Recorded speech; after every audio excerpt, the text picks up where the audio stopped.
Bem, então boa noite a todos. Vamos agradecer os bons espíritos pela oportunidade, mais uma vez, de estarmos todos aqui reunidos. Pai nosso que estais nos céus, santificado seja o vosso nome. Venha a nós o teu reino, seja feita a tua vontade, assim na terra como no céu. O pão nosso de cada dia nos dai hoje. Perdoa as nossas dívidas, assim como perdoamos aos nossos devedores.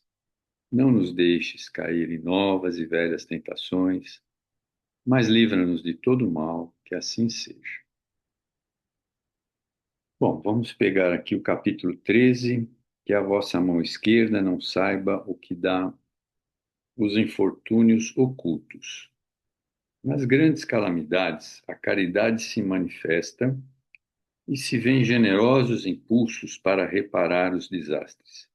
Mas, ao lado desses desastres gerais, há milhares de desastres particulares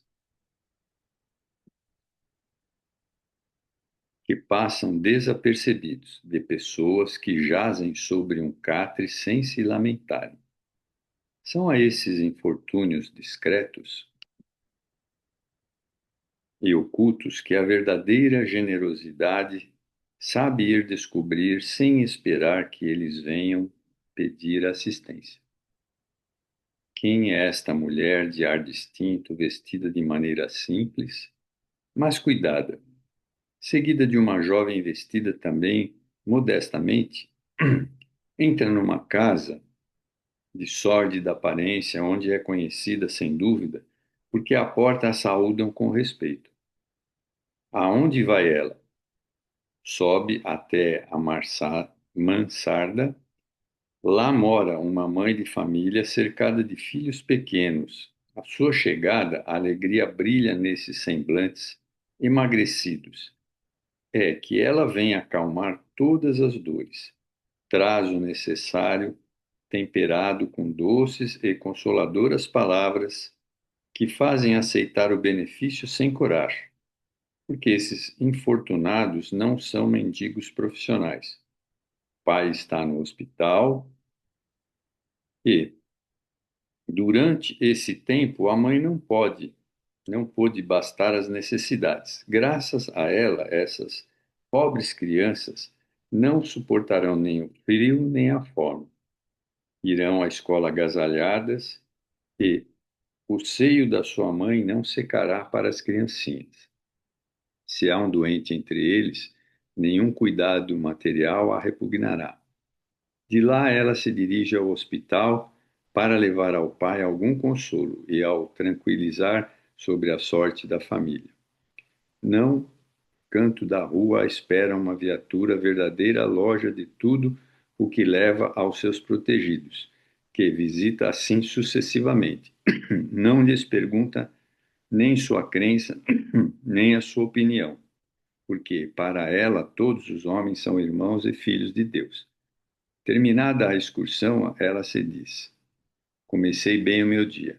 Qual é o meu nome? Onde mora? Ninguém o sabe. Para os infelizes, é um nome que não revela nada, mas é o anjo da consolação. E à noite, numa sinfonia de bênçãos, se eleva para ela até o Criador. Católicos, judeus, protestantes, todos a bendizem. Porque ela se veste desta maneira tão simples, é que não quer insultar a miséria com seu luxo, porque se faz acompanhar da filha adolescente, é para lhe ensinar como se deve praticar a benevolência. Sua filha também quer fazer a caridade, mas sua mãe lhe disse: que podes dar, minha criança, uma vez que nada tens de ti? Se eu te entregar alguma coisa para passar aos outros, que mérito terás? Em realidade, eu é que farei a caridade, e tu que devia ter os méritos, isto não é justo. Quando vamos visitar os enfermos, tu me ajudas a cuidar deles. Ora, dar cuidados é dar alguma coisa. Isto não parece suficiente? Nada é mais simples. Aprender a fazer obras úteis, e tu confeccionarás roupas para essas criancinhas. Deste modo darás alguma coisa vindo de ti. E assim que essas Verdadeiras mães cristãs formam sua filha na prática das virtudes ensinadas pelo Cristo. É espírita? Que importa? No seu lar, é a mulher do mundo, porque a sua posição o exige. Mas se ignora o que faz, porque não quer outra aprovação senão a de Deus e de sua consciência. Um dia, porém, uma circunstância imprevista conduziu até ela uma das suas protegidas que lhe produzia obras. Esta a reconheceu e quis abençoar sua benfeitora. Silêncio, lhe disse. Não o digas a ninguém. Assim falava Jesus. É uma forma muito bonita de fazer caridade, né? E é o que a gente tem que aprender a fazer também, né? Devagarzinho a gente vai fazendo a nossa parte. Bom, mas vamos aqui ao nosso propósito, que é o livro No Mundo Maior. Nós estamos, acho que é no capítulo 3, deixa eu ver, capítulo 3, A Casa Mental. E aqui ele fez uma coisa que eu acho bastante importante, né, para a gente lembrar sempre, que são as três zonas distintas do cérebro, né? Então, ele fala aqui, deixa eu ver aqui onde está. Eu vou ler essa parte de novo, porque eu acho bastante importante, tá? Nós paramos em As Preciosas Explicações, mas eu vou pular para o capítulo de cima. Não podemos dizer que possuímos três cérebros simultaneamente. Temos apenas um, que, porém, se divide em três regiões distintas. Tome modelo como se fora um castelo de três andares. No primeiro andar, situamos a residência dos nossos impulsos automáticos, simbolizando o sumário vivo dos serviços realizados. No segundo, localizamos o domicílio das conquistas atuais, onde se erguem e se consolidam as qualidades nobres que estamos edificando. E no terceiro, temos a casa das noções superiores, indicando as eminescências que nos cumpre atingir. Um deles mora o hábito e o automatismo. No outro reside o esforço e a vontade. E no último, demoram o ideal e a meta superior a ser alcançada. Distribuímos desse modo nos três andares o subconsciente, o consciente e o superconsciente. Como vemos, possuímos em nós mesmos o passado, o presente e o futuro. Verificando-se pausa mais longa, dei curso a ponderações íntimas segundo o antigo veso de inquirir. Bom, agora vamos lá. Preciosas explicações que ouvira não poderiam ser mais simples nem mais lógicas. Entretanto, perquiria a mim mesmo, o cérebro de um desencarnado seria também suscetível de adoecer? Sabia eu que a substância cinzenta no mundo carnal podia ser acometida pelos tumores, pelo amolecimento, pela hemorragia. Mas na esfera nova, a que a morte me conduzira, que fenômenos mórbidos assediariam a mente? Calderaro registrou minhas indagações e esclareceu. Não discutiremos aqui as moléstias físicas propriamente ditas. Quem acompanha, como nós, desde muito cedo, o ministério dos psiquiatras verdadeiramente consagrados ao bem do próximo, conhece a saciedade que todos os títulos de gratidão humana permanecem inexpressivos ante o apostolado de um Paul Broca, que identificou a enfermidade no centro da palavra, ou de um Wagner Gauger, sei lá como é o nome, que se dedicou à cura da paralisia, em perseguição ao espiroqueta da sífilis, até encontrá-lo no recesso da matéria cinzenta, perturbando as zonas motoras. Diante de fenômenos como estes, é compreensível a queda da harmonia cerebral em consequência de compulsoriamente se arredarem das aglutinações celulares no campo fisiológico aos princípios do corpo perispiritual. Essas aglutinações ficam, então, desordenadas em sua estrutura e atividades normais, qual acontece ao violino incapacitado para a execução perfeita de um trecho melódico, por trazer uma ou duas cordas desafinadas. Não devemos nem podemos ignorar as leis que regem os domínios da forma. Daí a impossibilidade de querermos psicologia equilibrada sem filosofia harmoniosa na esfera da ciência humana. Isto é caso pacífico. Referir-nos-emos tão só às manifestações espirituais em sua essência. Indagas se a mente desencarnada pode adoecer. Que pergunta: cuidas que a maldade deliberada não seja moléstia da alma? Que o ódio não constitua mórbido terrível? Supões, porventura, não haja vermes mentais na tristeza e da inconformação? Embora tenhamos a felicidade de agir num corpo mais sutil e mais leve, graças à natureza dos nossos pensamentos e aspirações, já distantes das zonas grosseiras da vida que deixamos, não possuímos ainda o cérebro dos anjos. Constitui-nos incessante trabalho a conservação de nossa forma atual, a caminho de conquistas mais alcondoradas. Não podemos descansar nos processos iluminativos. Cumpre-nos purificar sempre, selecionar pendores e joeirar concepções de molde a não interromper a marcha. Milhões vivem aqui na posição em que nos achamos, mas outros milhões permanecem na carne ou em nossas linhas mais baixas de evolução, sob o guante de atroz demência. É para estes que devemos cogitar da patologia do espírito, socorrendo os mais infelizes e interferindo fraternal e indiretamente nas soluções de problemas escabrosos em cujos fios negros se enredam. São duendes em desesperos, vítimas de si mesmos em terrível colheita de espíritos e desilusões. O corpo perispiritual humano, vaso de nossas manifestações, é por ora a nossa mais alta conquista na Terra, no capítulo das formas.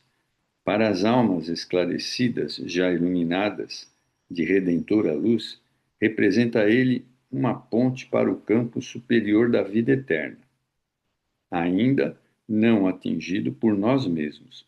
Para os espíritos vulgares, é a restrição indispensável e justa para as consciências culpadas. É cadeia intransferível, pois, além do mais, registra os erros cometidos, guardando-os com todas as particularidades vivas dos negros momentos da queda. O gênero de vida de cada um do invólucro carnal determina a densidade do organismo perispírito após a perda do corpo denso. Ora, o cérebro é o instrumento que traduz a mente, manancial dos nossos pensamentos. Através dele, pois, unimo-nos à luz ou à treva, ao bem ou ao mal. Bom, tá, por enquanto acho que está fácil, né? Percebemos a atenção com que lhe seguia os preciosos esclarecimentos. Calderaro sorriu significativamente e perguntou: compreendestes? Indicando os dois sofredores ao nosso lado, prosseguiu: examinamos aqui dois enfermos, um na carne, o outro fora dela. Ambos trazem o cérebro intoxicado, sintonizando-se absolutamente um com o outro. Espiritualmente, rolaram do terceiro andar, onde situamos as concepções superiores, está falando do cérebro, né? Entregando-se ao relaxamento da vontade. Deixaram de acolher-se no segundo andar, sede do esforço próprio, perdendo valiosa oportunidade de reerguer-se. Caíram destarte na esfera dos impulsos instintivo, onde se arquivam todas as experiências da animalidade anterior. Ambos detestam a vida, odeiam-se reciprocamente, desesperam-se, asilam ideias de tormento, de aflição e de vingança. Em suma, estão loucos, embora o mundo lhes não vislumbre o supremo desequilíbrio que se verifica no íntimo da organização perispiritual.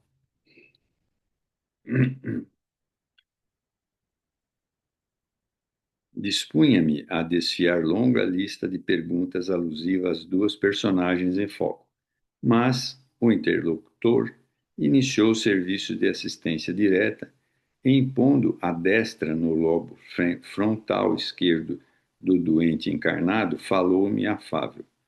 Cala, meu amigo, tuas ansiosas indagações. Acalma-te. No transcurso de nossos trabalhos, explicar-te-ei quando estiver ao alcance dos meus conhecimentos. Bom, então ele está falando basicamente do cérebro, né? E aquelas duas personagens, né? Um que está encarnado e o outro desencarnado, eles estão simbiosamente ligados, como a gente viu no início do capítulo 3. Aí nós vamos para o capítulo 4, estudando o cérebro. Estudando o cérebro, chama o capítulo. Com a mão fraterna espalmada sobre a fronte do enfermo, como a transmitir-lhe vigorosos fluidos de vida renovadora, Calderaro esclareceu-me bondoso.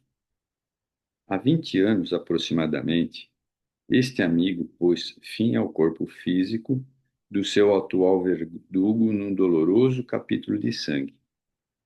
Iniciei o serviço de assistência a ele só há 3 dias. No entanto, já me inteirei da sua comovente história. Dirigiu compassivo olhar ao algoz desencarnado e prosseguiu. Trabalhavam juntos numa grande cidade, entregues ao comércio de quinquilharias. O homicida desempenhava a função de empregado da vítima, desde a infância, e, atingida a maioridade, exigiu do chefe, que passara a tutor, o pagamento de vários anos de serviço. Negou-se o patrão, terminantemente, a satisfazê-lo, alegando as fadigas que vivera para assisti-lo na infância e na juventude. Propiciar-lhe-ia vantajosa posição no campo de negócios, conceder-lhe-ia interesses substanciais, mas não lhe pagaria vintém relativamente ao passado. Até ali guardara a conta de um filho que lhe reclamava contínua assistência. Estalou a contenda. Palavras rudes, trocadas entre vibrações de cólera, inflamaram o cérebro do rapaz, que no auge da ira o assassinou, dominado por selvagem fúria.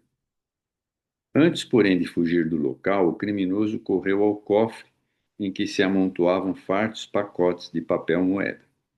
Retirou a importância vultosa a que se supunha com direito, deixando intacta a regular fortuna que despistaria a polícia no dia imediato.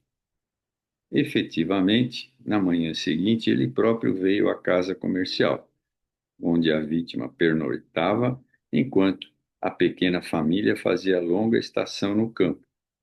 E, fingindo preocupação ante as portas cerradas, convidou um guarda a segui-lo a fim de violarem ambos uma das fechaduras. Em poucos momentos, espalhava-se a notícia do crime. No entanto, a justiça humana, emalhada nas habilidades do delinquente, não conseguiu esclarecer o problema na origem. O assassino foi pródigo nos cuidados de salvaguardar os interesses do morto. Mandou selar cofres e livros, providenciou arrolamentos laboriosos, requisitou amparo das autoridades legais para minucioso exame da situação. Foi verdadeiro advogado da viúva e dos 2 filhinhos do tutor falecido, os quais, mercê do seu devotamento, receberam substanciosa herança. pranteou a ocorrência, como se desencarnado lhe fosse pai. Terminada a questão, com a inanidade do aparelho judiciário diante do enigma, retirou-se discreto para grande centro industrial, onde aplicou os recursos econômicos em atividades lucrativas. Essa história, né, desses espíritos é muito comum, né? Então, a gente recebe muitos espíritos nessa condição lá na Casa Fabiana, né? E aí se instala a obsessão. O mentor estampou diferente brilho nos olhos, fez pequena pausa e acrescentou: conseguiu ludibriar os homens, mas não pôde iludir a si mesmo. A entidade desencarnada, concentrando a mente na ideia de vingança, passou perseverantemente a segui-lo. Então, isso é uma coisa que a gente não pode esquecer, né? Se a gente ficar enganando as pessoas, na realidade a gente está se enganando. Porque quando chegamos lá no plano espiritual, não tem jeito. A verdade vai aparecer de qualquer forma. Mesmo que a gente não comente nada com ninguém, mesmo que a gente tente encobrir alguma coisa, ela vai ficar visível para todos os que estão lá no plano espiritual. Então não adianta a gente ficar mentindo. Aferrou-se-lhe à organização psíquica a maneira de era sobre muro viscoso. Tudo fez o homicida para atenuar-lhe o assédio constante. Desdobrou-se nos empreendimentos materiais, ansiando esquecimento de si mesmo e pondo em prática iniciativas que lhe fizeram afluir ao cofre enormes quantias, valorizando-lhe os títulos bancários. Observando, entretanto, que os altos patrimônios econômicos não lhe arrefeciam a intranquilidade e o sofrimento inconfessáveis, deu-se pressa em casar, aflito por sossegar o próprio íntimo. Desposou uma jovem de alma extremamente elevada à zona superior da vida humana, a qual lhe deu 5 filhinhos encantadores. No clima espiritual da mulher escolhida, conseguiu de certo modo equilibrar-se, contanto a vítima nunca o largasse. Então, veja, como a esposa estava numa situação espiritual muito melhor que ele, deu até para ele conseguir durante algum tempo, né? Ele equilibrava-se um pouco. Ocasiões houve em que se engolfava nas mais cruéis depressões nervosas, assaltado por estranhos pesadelos aos olhos dos familiares, mas sempre resistia, amparado até certo ponto pelas afeições de que a esposa desde muito dispõe em nossos planos. Se as leis humanas, todavia, correspondem à falibilidade dos homens encarnados, as leis divinas jamais falecem. Conservando as forças tenebrosas acumuladas em seu destino, desde a noite do assassínio, nosso desventurado amigo manteve enclausuradas no porão da personalidade todas as impressões destruidoras recolhidas no instante da queda. Repugnava-lhe uma confissão pública do crime, a qual, de certo modo, lhe mitigaria a angústia, libertando energias nefastas, que arquivaram. Hum. A essa altura da narrativa, Calderara interrompeu-se. Tomou a zona do córtex e prosseguiu. A mente criminosa, assediada pela presença invariável da vítima, a perturbar-lhe a memória, passou a fixar-se na região intermediária do cérebro, porque a dor do remorso não lhe permitia fácil acesso à esfera superior do organismo perispíritico, né? Então, quer dizer, ele focou na região intermediária, ou seja, no segundo andar ali, né? Para que ele não pudesse acessar o terceiro andar do cérebro, né? Onde os princípios mais nobres do ser erguem o santuário de manifestações da consciência divina. Aterrorizado pelas recordações, transia o impreterível pavor em face dos juízos conscienciais.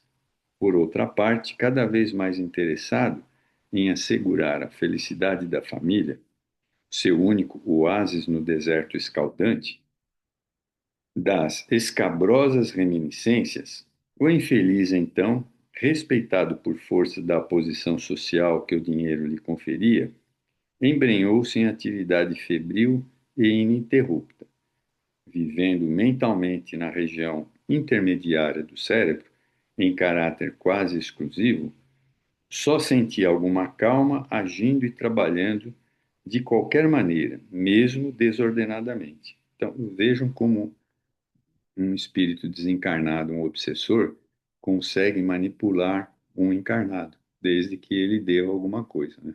Porque senão não teria sentido isso. Mas é extremamente importante a gente saber disso. Intentava a fuga através de todos os meios ao seu alcance. Deitava-se extenuado pela fadiga do corpo, levantando-se no dia seguinte abatido e cansado de inutilmente duelar com o perseguidor invisível nas horas de sono. Quer dizer, aí o espírito não consegue descansar, né? Foi por isso que a gente dorme, né? A gente vai dormir, o nosso espírito vai passear por aí, vai ver o plano espiritual, uma série de coisas, mas ele acaba descansando o corpo físico, né? Em consequência, provocou o desequilíbrio da organização perispiritual, o que se refletiu na zona motora,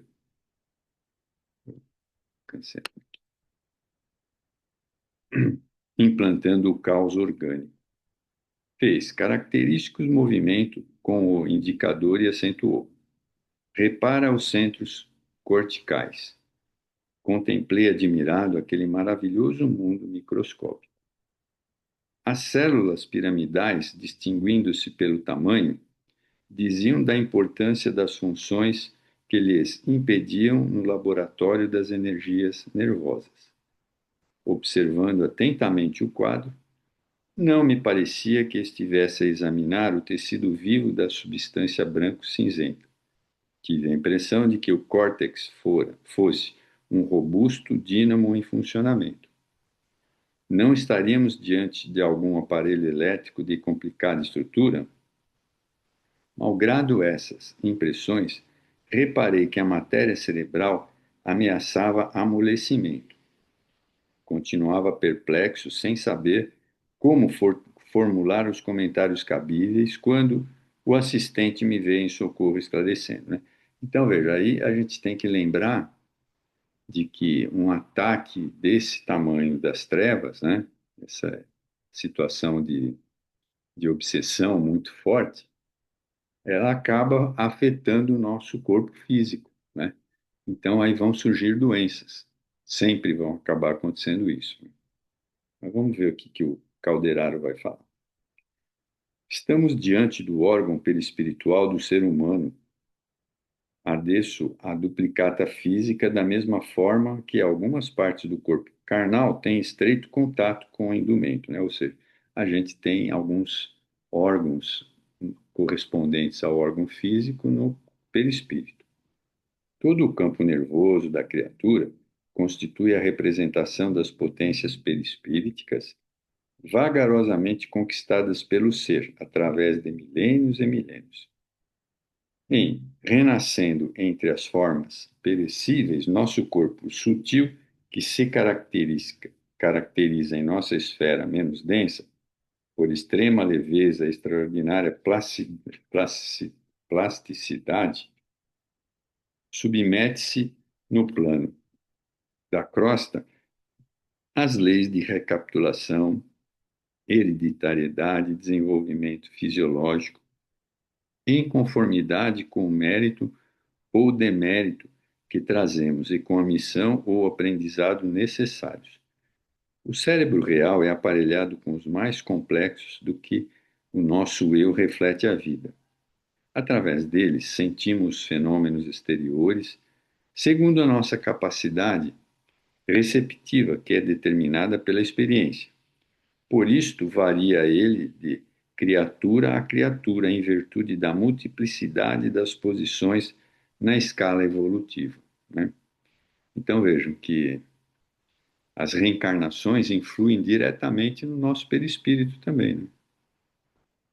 Nem os símios ou os antropóides, a caminho da ligação com o gênero humano, apresentavam cérebros absolutamente iguais entre si. Cada individualidade revela o consoante, o progresso efetivo realizado. O selvagem apresenta um cérebro perispiritual com vibrações muito diversas do órgão do pensamento do homem civilizado. Sob esse ponto de vista, o encéfalo de um santo emite ondas que se distinguem das que despende a fonte mental de um cientista. A escola acadêmica na crosta planetária prende-se à conceituação da forma tangível em trânsito para as transformações da enfermidade, da velhice ou da morte. Aqui, porém, examinamos o organismo que modela as manifestações do campo físico e reconheçamos que todo o aparelhamento nervoso é de ordem sublime. A célula nervosa é a entidade de natureza elétrica que, diariamente, se nutre do combustível adequado. Há neurônios sensitivos, motores, intermediários e reflexos. Existem os que recebem as sensações exteriores e os que recebem as impressões da consciência. Em todo o cosmos celular agitam-se interruptores e condutores, elementos de emissão e recepção. A mente é orientadora desse universo microscópico, em que bilhões de corpúsculos e energias uniformes se congraçam ao seu serviço.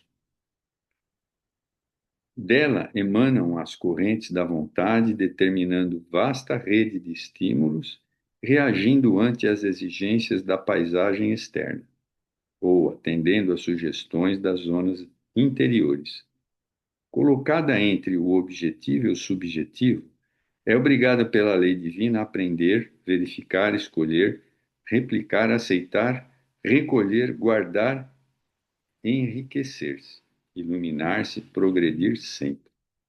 Do plano objetivo, recebe-lhe os atritos e as influências da luta direta, da esfera subjetiva. Absorve-lhe a inspiração, mais ou menos intensas, das inteligências desencarnadas ou encarnadas que lhe são afins, e os resultados das criações mentais que lhe são peculiares. Ainda que permaneça aparentemente estacionária, a mente prossegue seu caminho sem recuos, sob a indefectível atuação das forças visíveis ou das invisíveis. Verificando-se pausa natural nas elucidações, ocorreram inúmeras e ininterruptas associações. Como interpretar todas as revelações de Calderaro? As células do acervo fisiológico não se revestiam de característicos próprios, não eram personalidades infinitesimais, aglomeradas sob disciplina dos departamentos orgânicos, mas quase livre em suas manifestações? Seriam acaso duplicatas de células espirituais? Como conciliar tal teoria com a liberação dos micro-organismos em seguida à morte do corpo? E assim fora, não, não deve a memória do homem encarnado eximir-se do transitório esquecimento do passado? Eu vou parar aqui porque aí o instrutor vai dar algumas recomendações e faltam 2 minutos. Tá? Eu vou parar aqui. A gente continua o instrutor percebeu as minhas perquisições. Bom, vocês viram que ele fez uma descrição geral do cérebro humano, né, investigando esses dois espíritos, né, um encarnado e outro desencarnado. E aí a gente vê que as obsessões, elas realmente podem ocasionar doenças no corpo físico do encarnado, né? Agora, só recebe a influência quem fez alguma coisa para isso, né? Porque senão não haveria justiça de Deus. Bom, eu vou encerrar aqui, e a Bia chegou agora, né, Bia? Mas é melhor a gente não fazer a segunda parte, porque tem tem muito pouca gente, e aí vai ficar uma lacuna, eu acho, sabe? Melhor a gente deixar para as próximas vezes, para quando tiver mais pessoas, né? Aqueles que eu não consegui ver amanhã na Casa Fabiano, eu vou desejar um bom Natal, muita paz com a família, muito progresso espiritual, e que cada um de vocês possa lembrar de Jesus no dia 25, né? Que é na realidade não é a data real que Jesus nasceu, mas é a data que está se comemorando, porque não importa quando ele nasceu, importa aquilo que ele deixou para cada um de nós, né?